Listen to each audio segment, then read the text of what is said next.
Yo, what's happening, YouTube? Thank you for being here. Welcome back to the channel. I appreciate y'all. On this video, I want to talk about something that we, or many of us, have struggled with, and that's self-sabotage. So, when you've been stuck and you just can't seem to get out of your own way, well, you may have been self-sabotaging. And I've been there, so I understand. So let's talk about it. Let's talk about what it is, why we may do it, and how to get out of the cycle, break free from the cycle of self-sabotage. So what is self-sabotage? It's when your actions, behaviors, habits, even your thoughts undermine your goals and or your well-being. It's like planting seeds of success and never watering those seeds, right? So whether it's procrastination, negative self-talk, or just avoiding opportunities that may propel us forward. A lot of times these behaviors often stem from fear, self-doubt, and unresolved emotions that we may or may not have or may not dealt with yet. So self-sabotage often comes from our subconscious beliefs. And here are a few common reasons why we may do it. Now, the first reason is fear of success, right? That sounds funny, fear of success, but there is a such thing as fear of success, because success a lot of times comes with more responsibilities, more pressure, a heavier load to carry, right? And change. A lot of times we don't want to change. That's going to take change. Like, you have to change to get the success that you want a lot of the times. And a lot of people are afraid of that.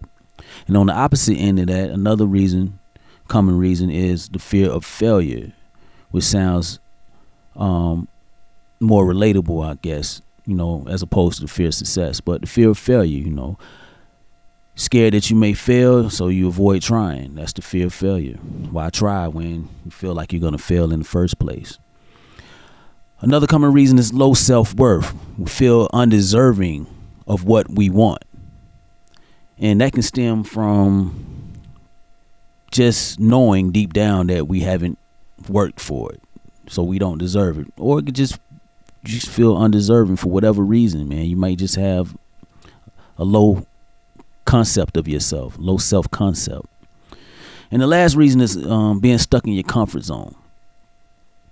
Like, change feels risky, a lot of times your comfort zone is just the place where you want to stay at. You don't want to venture outside of that for whatever reason. And so understanding why you self-sabotage, that's the first step into breaking free from it. Like, that's the first step forward. So you got to understand why you're doing it. And a lot of times that can be tricky because self-sabotage isn't always obvious, because it can look like overthinking and never starting. I've done that before, just overthinking, the analysis paralysis trap. Or it could look like setting unrealistic goals. For instance, let's say your goal is to make $100K a month, right? $100K a month. Well, if you've never even made $5,000 a month, then why would you set your goal to make $100K a month? Why would you? That's like a huge leap. Like, that may feel unrealistic because you don't even know what 5K or even 10K feels like. So you might want to scale it down a bit before you get to that 100K, right? That's what a lot of people do. So those are things that are not obvious, but are still self-sabotaging behaviors. So how do we stop self-sabotage?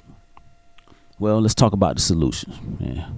I got 5 practical steps for you to take to overcome self-sabotaging. Now, step 1, like I said, you got to recognize how you do it and when you do it. You gotta recognize it.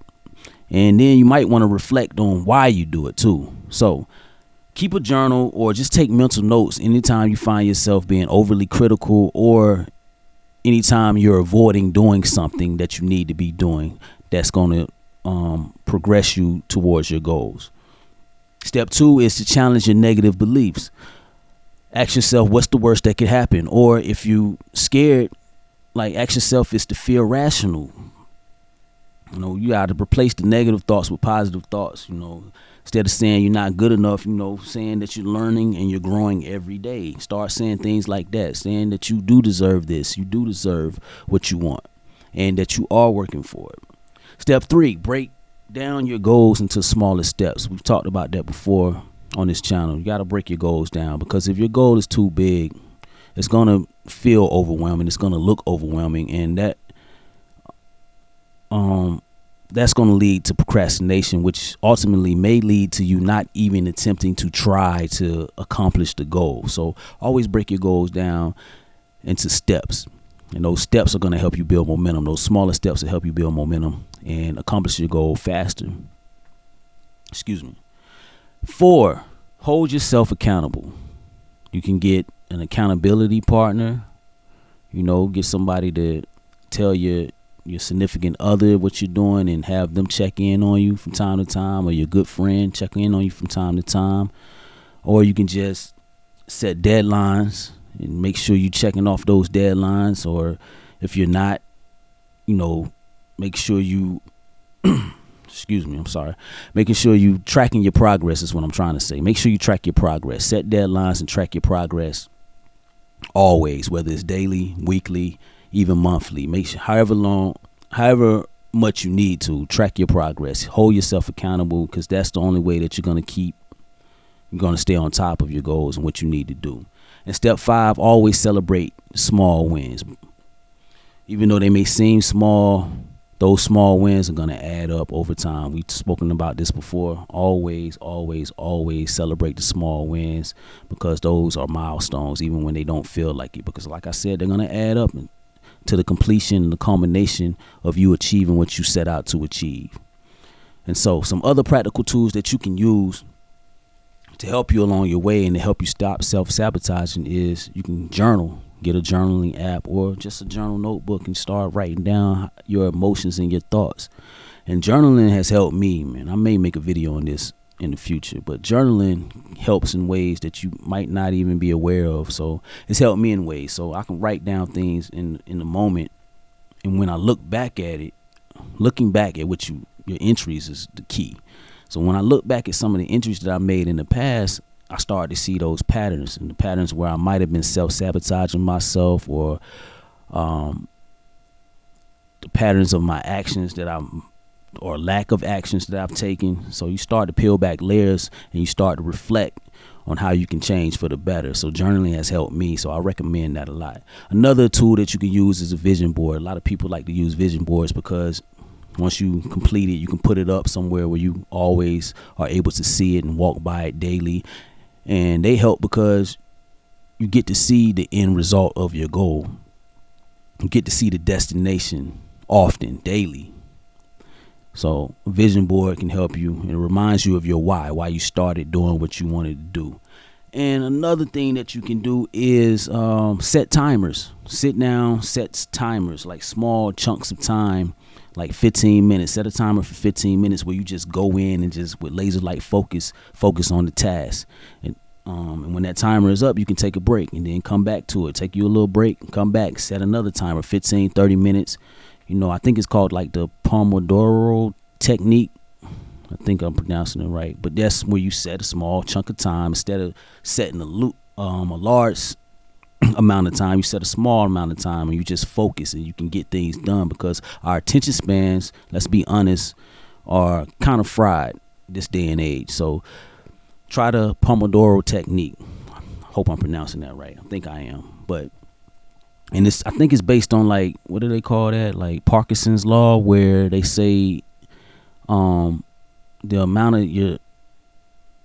of time, what is it? Parkinson's law. The work fills the amount of time that you have available. That's the Parkinson's law. So that's what the Pomodoro, I think, technique comes from, right?